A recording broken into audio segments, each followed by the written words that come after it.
My nanny coached my son to lie to CPS in Spanish, not knowing I'm fluent. I was standing in the kitchen making coffee when I heard my nanny Claudia talking to my 4-year-old son Oliver in rapid Spanish through the baby monitor. The device was supposed to be for nap time, but I'd left it on by accident that morning. Her voice came through clear and urgent, speaking faster than I'd ever heard her talk before. She was teaching him a script, repeating phrases over and over until he could say them back perfectly. When the lady comes to talk to you, you say your papa never hits you. You say he's a good papa. You say mama is the one who gets angry. My hand froze on the coffee pot, and I felt ice water flood my veins as I processed what I was hearing. Claudia had been our nanny for 8 months, recommended by a friend from my yoga class who'd used her for years. She was in her mid-50s, warm and motherly, always arriving on time with homemade empanadas for Oliver. My wife Diana and I both worked demanding jobs, me as a software architect and her as a hospital administrator, so having reliable childcare felt like winning the lottery. Claudia spoke limited English, which had never been an issue because Oliver was learning Spanish anyway, and I'd grown up in a bilingual household in Southern California. My mother was from Guadalajara and had insisted all her children speak perfect Spanish, drilling us with vocabulary and grammar throughout our childhood. But I'd never mentioned this to Claudia because she seemed more comfortable speaking English around me, and I didn't want to make her self-conscious about her language skills. Now I stood frozen in my kitchen at 6:30 in the morning, listening to her coach my son on what to tell Child Protective Services, and my brain couldn't make sense of why CPS would be coming to talk to Oliver at all. Repite, mi amor. Claudia's voice continued through the monitor. Tu papa es bueno. Tu mama se enoja mucho. Oliver's small voice repeated the words back to her, stumbling over the pronunciation, but getting the meaning across. Your papa is good. Your mama gets angry a lot. I set down my coffee cup carefully, so I wouldn't drop it, and pressed the volume button on the monitor to make sure I was hearing this correctly. Claudia was still talking, her voice patient but insistent, explaining to Oliver that a nice lady would come ask him questions, and he needed to remember exactly what to say. She told him it was like a game, like when they practiced his ABCs, except this was even more important because it would help keep him safe. My 4-year-old son was being coached to lie to government authorities, and the person doing it was someone we trusted completely with his care. I grabbed my phone and started recording the audio from the monitor, my hands shaking so badly I almost dropped the device. Claudia was moving on to different scenarios now, asking Oliver what he would say if the lady asked about bruises or asked if mommy ever scared him. Oliver kept giving the wrong answers, saying he didn't have bruises, and mommy only got mad when he didn't clean his toys, and Claudia would gently correct him each time. No, Michiello, you have to say mommy gets very angry and sometimes you're scared. Can you say that for me? Oliver repeated it back in his sweet, trusting voice, and I felt rage building in my chest that made it hard to breathe normally. This woman was teaching my baby to accuse his mother of abuse, programming him like a computer with false memories and scripted responses. I saved the recording and immediately started a new one, making sure I captured every word of this conversation before Claudia realized I could hear them. She spent another 10 minutes drilling Oliver on his responses, praising him when he got the script right and patiently correcting him when he deviated from what she wanted him to say. The whole thing was methodical and practiced, like she'd done this before and knew exactly how to manipulate a small child into believing a false narrative. When she finally seemed satisfied with his performance, I heard her tell Oliver they should go downstairs for breakfast, and I quickly shut off the monitor and tried to compose my face into something normal. My mind was racing through possibilities, trying to understand what the hell was happening in my house and why our nanny was preparing my son for a CPS interview we knew nothing about. Had someone reported us? Was Claudia setting us up for something? The sound of footsteps on the stairs made me turn toward the doorway with my coffee cup in hand, trying to look casual despite the adrenaline screaming through my system. Claudia walked into the kitchen with Oliver holding her hand, both of them smiling like this was just another normal morning in our household. She greeted me warmly in her accented English, asking if I wanted her to make breakfast, or if I'd already eaten. Oliver ran over to hug my legs, chattering about the cartoon he wanted to watch, completely oblivious to the fact that he'd just been programmed to destroy his mother's life. I picked him up and held him close, studying his innocent face for any sign that he understood what Claudia had been teaching him, but he was just my normal happy kid asking if he could have chocolate chip pancakes. Claudia started pulling out ingredients from the pantry, humming to herself while I sat Oliver at the kitchen table with his coloring books. Every movement she made felt sinister now, every smile hiding something calculated and cruel. I excused myself to use the bathroom and instead went to my home office, locking the door behind me and immediately calling Diana at the hospital. She answered on the third ring, her voice distracted because she was probably in the middle of morning rounds. I kept my voice low and told her we had an emergency with Claudia, that I'd recorded something extremely disturbing and needed her to come home as soon as possible. Diana's voice shifted instantly from distracted to focused, asking if Oliver was okay and if she should call the police. I told her Oliver was physically fine, but we needed to talk privately before making any decisions about next steps. She said she'd be home in 40 minutes and to keep everything normal until she arrived. I went back downstairs and found Claudia making pancakes, while Oliver colored a picture of a dinosaur. The scene so domestic and peaceful it made my stomach turn. I sat at the table with my son and tried to make small talk with Claudia, asking about her plans for the day and whether she needed me to pick anything up from the store. She chatted normally about taking Oliver to the park if the weather stayed nice, maybe stopping by the library for new books. Her performance was flawless, not a hint of the manipulation I'd witnessed through the monitor an hour earlier. When Diana's car pulled into the driveway earlier than expected, Claudia looked surprised but pleased, commenting that it was nice she could join us for breakfast. Diana came through the door with her work bag still on her shoulder and her badge from the hospital clipped to her scrubs. She smiled at Claudia and Oliver, but I could see the tension around her eyes, the way her jaw was clenched tight beneath the pleasant expression. I suggested Oliver might want to watch cartoons in the living room, and Claudia immediately offered to set him up with his favorite show. Once they were out of the kitchen, Diana grabbed my arm hard enough to leave marks and demanded to know what was going on. I pulled out my phone and played her the recording, watching her face cycle through confusion, then shock, then pure rage as she listened to Claudia coaching our son to accuse her of abuse. Diana's hands started shaking, and she had to sit down at the kitchen table, pressing her palms flat against the wood to steady herself. She whispered that this couldn't be real, that there had to be some explanation, but I played the recording again, and there was no misunderstanding Claudia's intentions. My wife looked at me with tears in her eyes and asked why our nanny would do this to us, what we'd ever done to deserve being set up like this. I had no answers, just the sick feeling in my gut that we'd invited someone dangerous into our home and given her unrestricted access to our child. Diana wanted to confront Claudia immediately, but I convinced her we needed to be smart about this and document everything before making any moves. I suggested we call a lawyer first to understand our legal options and figure out whether CPS had actually been contacted or if Claudia was preparing for something she planned to do in the future. Diana agreed reluctantly, pulling out her phone to search for family law attorneys while I went back to check on Oliver and Claudia in the living room. They were sitting together on the couch watching animated characters sing about friendship, Oliver cuddled up against Claudia like she was his grandmother. The contrast between this sweet scene and the sinister coaching session from this morning made me feel physically ill, and I had to force myself to smile and ask if anyone needed snacks. Claudia said they were fine, and that she'd make Oliver lunch in a little while, her voice so caring and genuine that I almost doubted my own ears about what I'd heard earlier. But the recording on my phone was real, and whatever game Claudia was playing, we needed to figure it out before she destroyed our family. Diana found a lawyer who could see us that afternoon, and I told Claudia that we needed to run some errands and would take Oliver with us. She looked disappointed, mentioning she'd planned activities for the afternoon, but accepted our decision with grace. I grabbed Oliver and we left the house, not trusting Claudia alone there even for a few hours.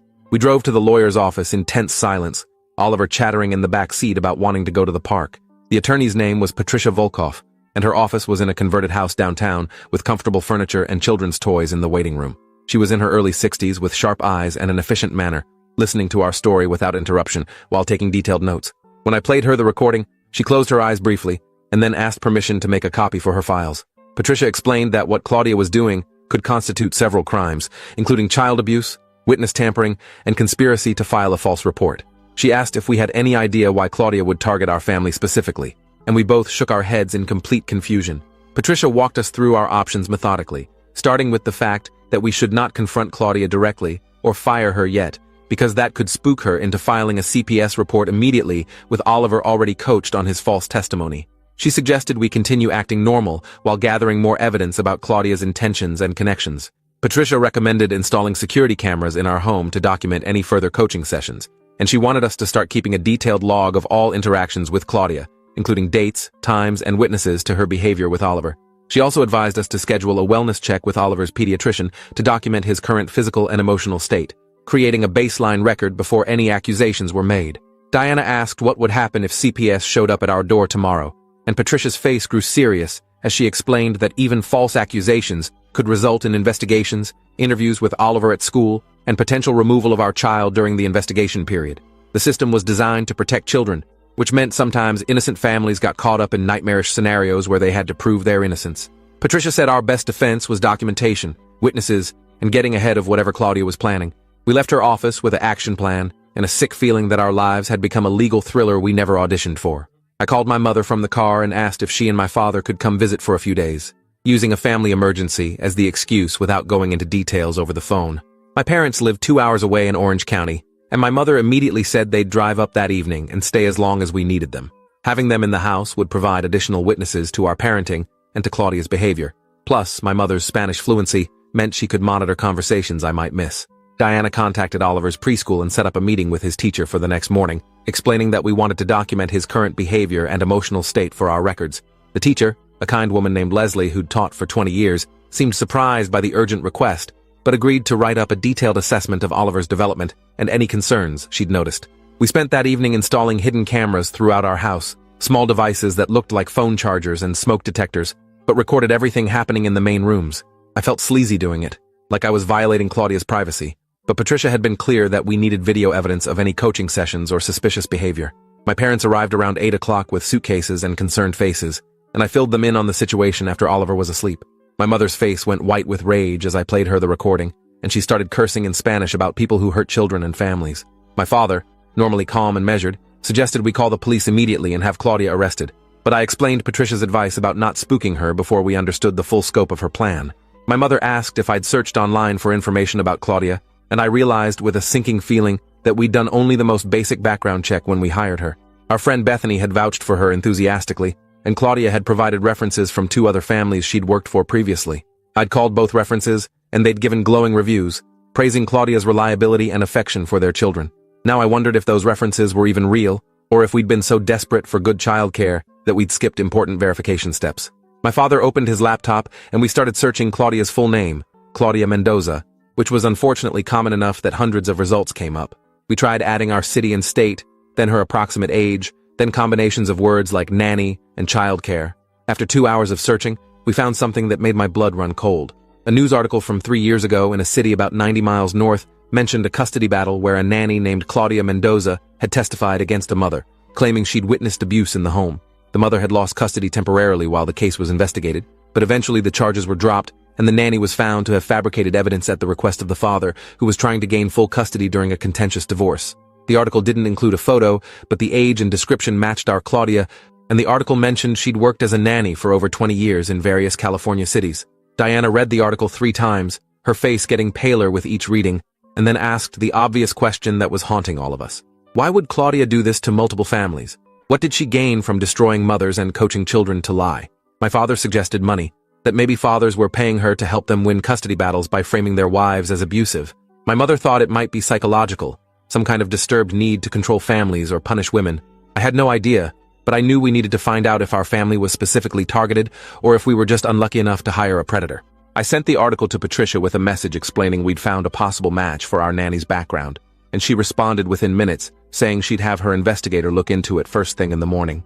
That night I barely slept, lying awake next to Diana and listening to every creak in the house, wondering if Claudia was coaching Oliver in his sleep or planting evidence we hadn't discovered yet. At 6 in the morning, I gave up on sleep and went downstairs to make coffee, checking the hidden camera footage from overnight.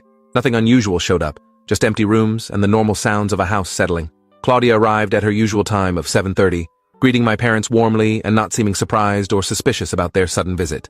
She explained to my mother in Spanish that she was Oliver's nanny and had been working with the family for several months, and my mother responded in perfect Spanish that it was lovely to meet her, and she'd heard wonderful things. I watched Claudia's face carefully when my mother spoke Spanish, looking for any flicker of concern that another Spanish speaker was now in the house, but Claudia just smiled and continued the conversation naturally. She asked my mother about her life in Orange County and complimented her accent, saying it sounded like she was from Jalisco. My mother confirmed she was originally from Guadalajara, and they chatted about the region for a few minutes before Claudia excused herself to get Oliver ready for preschool. I followed her upstairs casually, mentioning I needed to grab something from my office, but really wanting to observe how she interacted with Oliver now that we were watching. She woke him gently, speaking in Spanish about what a big day it would be and how the nice teacher would want to hear all about his family. My stomach clenched at that phrase, wondering if she was still coaching him, or if I was reading sinister intent into innocent words. Oliver got dressed and came downstairs for breakfast, climbing into my mother's lap and asking her in English if she'd read him stories later. My mother hugged him tight and promised they'd read all his favorites, and I saw tears in her eyes when Oliver wasn't looking. We all knew what was at stake here, that if Claudia succeeded in her plan, this little boy could be taken from us based on lies and manipulation. Diana left for work, looking exhausted and terrified, hugging Oliver extra long before she went out the door. I told Claudia I'd be working from home today, setting up my laptop at the kitchen table where I could monitor the main floor while pretending to focus on code. My mother busied herself with cooking and cleaning, staying close to Oliver whenever Claudia was with him. My father read the newspaper in the living room, but I could see him watching Claudia over the top of the pages, his expression harder than usual. The morning passed slowly with no incidents, just normal nanny activities like playing blocks and reading books. But around noon, while I was on a video call with my team and my parents were both upstairs, I saw through my peripheral vision that Claudia had taken Oliver into the playroom and closed the door. My heart rate spiked immediately, and I ended the call abruptly, walking quickly toward the playroom. I could hear Claudia speaking Spanish inside, her voice low and urgent again, and I pressed my ear against the door to listen. She was reviewing the script from yesterday, asking Oliver if he remembered what to say when the nice lady came to visit, reminding him that it was important to protect Papa from Mama's anger. I felt rage surge through my chest so intense that my vision actually blurred at the edges, and I had to force myself not to kick down the door and physically throw this woman out of my house. Instead, I knocked loudly and opened the door with a bright smile, asking in English if they wanted to join me for lunch. Claudia's face was smooth and pleasant when she turned to face me, no trace of guilt or concern, and Oliver bounced over talking about the puzzle they'd been working on. I led them both back to the kitchen where my parents had returned downstairs, and I made sandwiches while my mother engaged Claudia in conversation about her family and background. Claudia talked easily about growing up in Mexico City, moving to California in her 20s, working various jobs before settling into childcare. She mentioned she had adult children of her own living in different states, and that she'd been married twice but was single now. Everything she said sounded normal and truthful, but I couldn't shake the feeling that we were talking to a skilled actress who'd perfected her cover story over decades.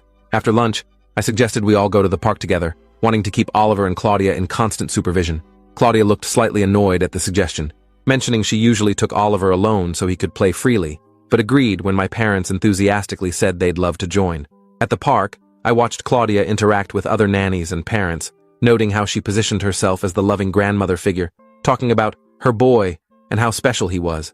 She introduced Oliver to other children and encouraged him to play on the equipment while she sat on a bench with 2 other caregivers. I moved closer, pretending to push Oliver on the swings while actually listening to their conversation. The other women were complaining about their employer families, one talking about a mother who micromanaged everything and another mentioning a father who was never home. Claudia joined in, saying some parents just didn't appreciate how hard childcare work was, and that sometimes nannies had to protect children from their own parents' mistakes. The way she said it made my skin crawl, like she genuinely believed she was some kind of savior rescuing children from inadequate mothers. I wondered how many families she'd targeted over the years, how many mothers had lost custody or been investigated based on her false testimony. When we got home, Patricia called with an update from her investigator. They'd confirmed that the Claudia Mendoza from the news article 3 years ago was almost certainly our Claudia based on age, physical description, and employment history. The investigator had also found 2 other similar cases in nearby counties where a nanny matching her description had testified against mothers during custody disputes. In both cases, the accusations were eventually proven false, but not before the mothers endured months of investigation and restricted access to their children. Patricia said this pattern suggested Claudia was either working with fathers who hired her specifically to build cases against their wives, or she was acting independently with some kind of psychological motivation. Either way, we needed to figure out if there was a father in our social circle who might be coordinating with Claudia, or if she'd chosen our family randomly. I told Patricia that Diana and I had a solid marriage with no custody concerns, no history of domestic violence, nothing that would make us targets for this kind of scheme. Patricia asked if I'd had any recent conflicts with friends or colleagues, anyone who might have a grudge, and I couldn't think of anything significant. Diana came home early from the hospital and we sent Claudia home for the day, saying we wanted family time with my parents. Claudia accepted this smoothly, gathering her things and reminding Oliver to practice his letters before tomorrow. After she left, we sat around the kitchen table reviewing everything we knew and trying to find the connection we were missing. Diana suddenly sat up straight and asked if I remembered Bethany's ex-husband, the friend who'd recommended Claudia in the first place. I searched my memory and vaguely recalled that Bethany had gone through a divorce about 2 years ago, something contentious, involving custody of their daughter. Diana pulled out her phone and started searching through old text messages, finding the conversation where Bethany had first mentioned Claudia. The recommendation had come right in the middle of Bethany's divorce, and now that I thought about it, Bethany had primary custody of her daughter, despite her ex-husband's attempts to prove she was an unfit mother. My father asked if Bethany's ex had accused her of abuse during their custody battle, and Diana said she remembered Bethany mentioning that her ex had claimed she had anger issues and was too strict with their daughter. The pieces were starting to connect in a way that made my stomach turn. What if Claudia had been hired by Bethany's ex-husband to testify against her, but Bethany had somehow won anyway, and now Claudia was trying to rehabilitate her reputation by working for families that Bethany recommended? If we'd hired Claudia on Bethany's glowing recommendation, and then CPS showed up investigating Diana for abuse, it would look like Bethany had unknowingly vouched for a nanny who later witnessed genuine problems in our home. I called Bethany immediately and asked if we could come over to talk about something important regarding Claudia. Bethany sounded worried but agreed, and within 30 minutes Diana and I were sitting in her living room while my parents watched Oliver at our house. Bethany was a petite woman in her late 30s with dark circles under her eyes that spoke of the stress she'd been through during her divorce. I asked her directly if Claudia had ever been involved in her custody case, and Bethany's face went pale. She admitted that her ex-husband, a man named Jeffrey Blake, had hired Claudia specifically to document evidence of Bethany's supposed abuse and neglect. Claudia had worked for them for 3 months during the divorce, and Jeffrey had planned to use her testimony to get full custody of their daughter, Emma. But before the custody hearing, Bethany's lawyer had discovered that Claudia had a history of providing false testimony in other cases, and they'd threatened to expose her in court. Jeffrey and Claudia had backed off, and the custody agreement had been settled with Bethany getting primary placement. Bethany started crying, saying she'd recommended Claudia to us as a way of proving she held no grudges and believed Claudia deserved a second chance. She'd thought Claudia had been manipulated by Jeffrey and wasn't truly malicious, and she genuinely believed Claudia would be a good nanny for Oliver.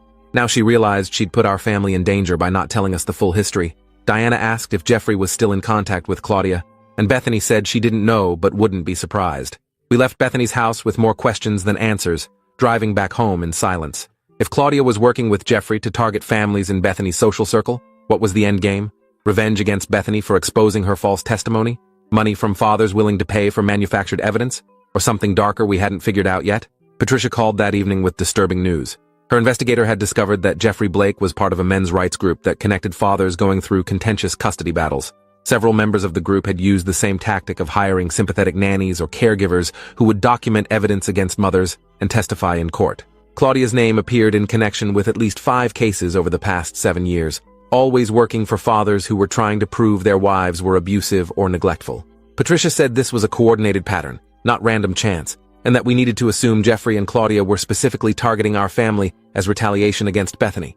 The plan was probably to have CPS investigate Diana based on Claudia's testimony and Oliver's coached statements. And when the investigation disrupted our lives and cost us money in legal fees, it would serve as a warning to other mothers in Bethany's social circle not to expose Claudia's methods. Diana started shaking when she heard this, realizing we'd been targeted as pawns in someone else's revenge plot, and our son had been turned into a weapon against us.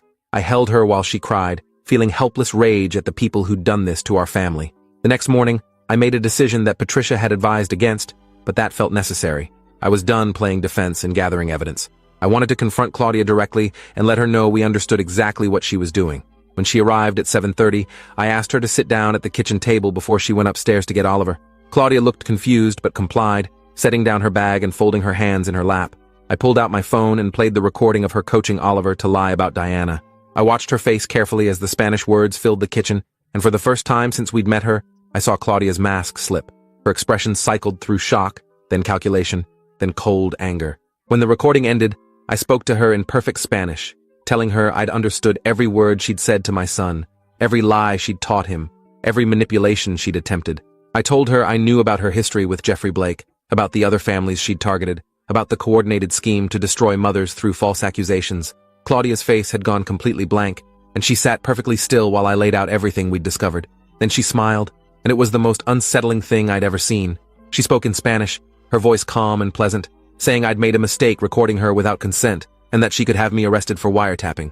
She said whatever investigation we thought we were preventing would happen anyway, because she'd already filed a report with CPS yesterday afternoon, claiming she'd witnessed Diana grab Oliver hard enough to leave bruises and scream at him until he was terrified. The CPS worker was scheduled to interview Oliver at his preschool this morning, and there was nothing I could do to stop it. Claudia stood up smoothly, gathering her bag and heading toward the door. She paused in the doorway and said in English that she hoped we'd learned our lesson about interfering in matters we didn't understand, and that she'd make sure Jeffrey knew Bethany's friends weren't as smart as they thought they were. Then she walked out, leaving me standing in the kitchen with my heart racing and my hands shaking.